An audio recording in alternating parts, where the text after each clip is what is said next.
1900, people were afraid that machines would take away jobs. They were right. Millions of jobs disappeared. But something unexpected happened. Millions of new jobs were created too. Today, history is repeating itself.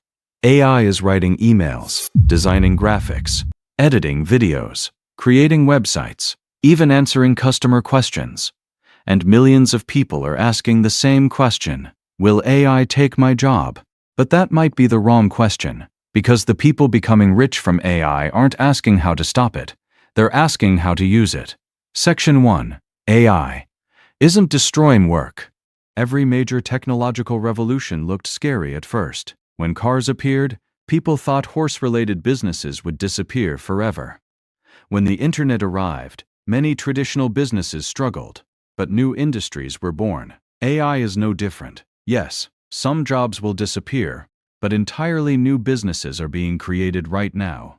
The biggest opportunities usually appear during the biggest changes, and AI may be the biggest change of our generation.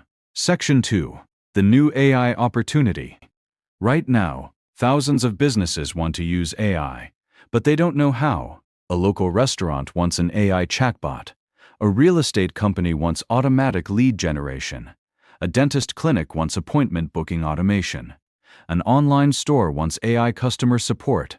This creates an enormous opportunity. The people who learn how to solve these problems will become incredibly valuable. Not because they created AI, but because they know how to apply it. During a gold rush, most people dig for gold. The smart people sell shovels. AI is today's gold rush. Section 3. Skills that will win.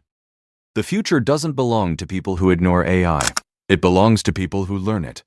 Learn AI tools, automation, prompt engineering, content creation, problem solving, because the future employee won't compete against AI. They'll compete against someone using AI. And that's a battle that's becoming harder every day. AI isn't your competition. Ignoring AI is. 5 years from now, there will be two types of people: those who learn to use AI, and those who wish they had started earlier. The question is simple: which group will you belong to? And in the next video, we'll talk about one of the fastest growing businesses of 2026, AI automation services, the business that can be run by one person from anywhere in the world.